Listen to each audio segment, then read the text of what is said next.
Hello, welcome back to my channel. বহু বছর পর আবার এই ইন্ট্রোটা দিলাম, কারণ এতদিন আমি ভিডিও বানাইনি, মানে বড় ব্লগ বানাইনি। তো আজকে হুট করে মন চাইলো যে না, একটা বড় ব্লগ বানানো যাক, সারাদিন আমি কী করি আর সেটাই তোমাদের সাথে শেয়ার করা যাক। তো তাই জন্য শুরু করে দিলাম আবার বড় ব্লগটি। আশা করি তোমাদের দেখতে ভালো লাগবে, আবার একটু বোরিংও লাগবে, কারণ আমি সারাদিন কী করি না করি কেনই বা তোমরা দেখতে চাইবে। তাও আমার মন চাইলো যে আজকে আমি সারাদিন কী করি তোমাদের সাথে শেয়ার করা যাক। তো সকালবেলা ঘুম থেকে উঠে আজকে আমার রান্না ছিল না, তো ভাবলাম যে আমি আমার ঘরটাকে গুছিয়ে নিই, কারণ আমার শরীরটা খুব খারাপ ছিল, তাই আমি রান্না করতে পারছিলাম না। এখনও আমার শরীরটা খারাপ, মানে সর্দি, কাশি, জ্বর সব কিছুই বলতে পারো। আর এর মধ্যে যেহেতু এখন আমাদের সিজন টাইম চলছে, যেহেতু আমি মেকআপের কাজের সাথে যুক্ত আছি, তাই জন্য আমাকে সেই কাজগুলোও করতে হচ্ছে দেখে আমি একটু রেস্ট নিতে পারছি না। সেই জন্য আমার আরও ঠান্ডাটা বেশি লেগে যাচ্ছে, যেহেতু আমি কাজের সূত্রে আমাকে বারবার বাইরে যেতে হচ্ছে সেই জন্যে। আচ্ছা, তোমরা যারা এখনও পর্যন্ত আমার ভিডিও দেখছো অবশ্যই কমেন্ট করে জানিও যে আমার ভিডিও দেখতে তোমাদের কেমন লাগে। আমি ইউটিউবে বড় ব্লগ অনেক দিন পরেই দিচ্ছি, কিন্তু যেহেতু ছোটো ছোটো রিল আমি এখানে পোস্ট করি, তো তোমরা সেটা জানিও যে তোমাদের সেই ভিডিওটা দেখতে কেমন লাগে। তো আজকে মনে হলো যে এমনি তোমাদের সাথে একটুখানি কথা বলা যাক এই ভিডিওর মাধ্যমে, সেই জন্যই ভিডিওটা বানানো আর কি। তো যেহেতু ঠান্ডা লেগেছে, তো প্রথমে ভাবলাম যে আগে গরম জল খেয়ে আগে ওষুধ খেয়ে নিই, তারপরে বাকি কাজ সারা যাবে। তো ঘরটা মোটামুটি সব গুছিয়ে নিয়েছি, আর আমার বাড়িতে সেরকম কোনো কাজ থাকে না, যেটুকুই কাজ থাকে সেটা কমপ্লিট করে আমি আমার স্টুডিওতে চলে যাই। আর অনেকে যারা আমার ভিডিও আগের থেকে দেখো বা রিলগুলো দেখো ছোট ছোট, তারা হয়তো জানোই যে আমার স্টুডিওটা আমার বাপের বাড়িতেই। আচ্ছা, তোমরা কোন জায়গার থেকে আমার ভিডিও দেখো সেটা কিন্তু আমাকে অবশ্যই কমেন্ট করে জানিও। আর তোমাদের সেখানটায় ঠান্ডা পড়েছে কি না সেটাও কিন্তু জানিও, কারণ আমাদের শিলিগুড়িতে দিনের বেলা প্রচণ্ড গরম লাগে, খুব রোদ ওঠে, আর রাত্রিবেলাটা খুব ঠান্ডা লাগে।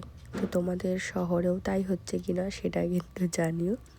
তো এখন আমার খুব ঠান্ডাতে আমি ভুগছি। আমার বিয়ের আগে কখনো এমন হয়নি যে শীত পড়বে আমার ঠান্ডা লাগবে বা কিছু। এটা নিয়ে আমি আমার বরের সাথে মশকরা করতাম, কারণ আমার বরেরই এই প্রবলেমটা হতো, কিন্তু এখন দেখি যে এই জিনিসটা আমারই হচ্ছে। আমার যেগুলো ছোটো মোটো কাজ ছিল সেগুলো কমপ্লিট করে আমি স্নানের জন্য জল বসিয়ে দিয়েছি। যেহেতু শীতকাল পড়ে গেছে, তো গরম জল ছাড়া তো এখন স্নান করা যাবে না, তার মধ্যে আমার শরীরটা এতটা খারাপ, তাই জন্য গরম জল লাগবে। তো ওখানে গরম জল বসিয়ে একটু বারান্দায় আসলাম, দিদার সাথে একটু গল্প করছিলাম ওই ছোটো মোটো কোনো কিছু কথা নিয়ে, তো সেটা আর তোমাদেরকে শোনালাম না। তারপর স্নান করে পূজা দিয়ে নিয়েছি, পূজা টুজা দিয়ে আমি এখন রেডি হব, কারণ হচ্ছে যেহেতু আমাদের ব্রাইডাল সিজন চলছিলো, তো আমাদের কাজের একটু প্রেশার থাকে, অনেকটা তাড়াতাড়ি যেতে হয়, সবাইকে টাইম দেওয়া থাকে 12:30 থেকে, কিন্তু 12:30টার মধ্যে কেউ কখনো আসতে পারে না, বাট আমাদেরকে তো সেই জায়গাটা উপস্থিত থাকতেই হবে, তাই না? তো সেই জন্যে তাড়াতাড়ি রেডি হয়ে অল্প করে খেয়ে নিয়ে তাড়াতাড়ি আমি বেরিয়ে যাব। তোমরা যারা যারা আমার ভিডিও শুরুর থেকে দেখো তারা অনেকেই জানো আমি নিকিতাদিকে অ্যাসিস্ট করি। যখন আমার কাজ থাকে তখন আমার কাজগুলো করি, আর যখন নিকিতাদির কাজ থাকে তখন আমি নিকিতাদিকে অ্যাসিস্ট করি। তো আজকে নিকিতাদির সাথেই আমার কাজ ছিল। আর আগে যেতাম আমি নিকিতাদির বাড়িতে, যেটা হচ্ছে মেডিকেল মোড়ের ওদিকে ছিল। এখন যেহেতু নিকিতাদিরা অনেকটাই সামনে চলে এসেছে, তাই আমার মাত্র 5 মিনিট লাগে আমার বাড়ির থেকে নিকিতাদির বাড়ির ডিস্টেন্স। তো আমি টোটো করে পৌঁছে গেছি। এতটুকু আমার হাঁটতে ইচ্ছা করছিল না, কারণ শরীরটা আর সাথ দিচ্ছিল না। আগে তো আমি হেঁটে হেঁটেই চলে যেতাম, কিন্তু এখন ভাবলাম যে না, টোটো করে আসি। আর এখানে এসে দেখছি যে নিকিতাদিও ভিডিও করছে, যেহেতু নিকিতাদির হাত আটকা, তাই জন্য জয়শ্রীদি আমার ভিডিওটা নিল আর কি।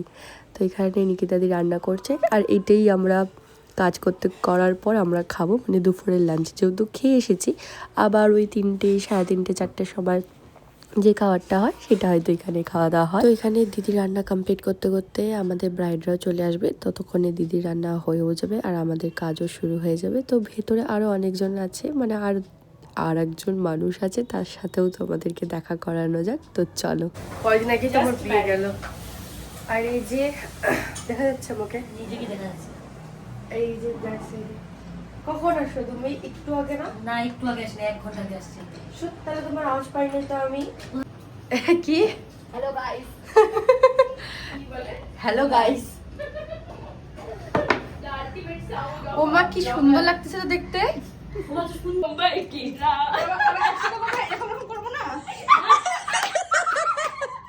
আর কেউ রোগাইতে পারবে না। এই যে এটা একদিনের জন্য। আমি রোগাই। আমরা রোগা হয়ে যাই। আমি তো রোগাই যে কি সুন্দর ফিগার আমার।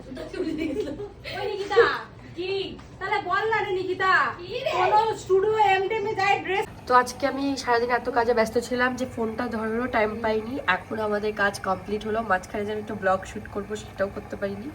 যাই হোক, এখন যাচ্ছি বাড়িতে। সারাদিন খুবই আজকে হেক্টিক ডে গেল।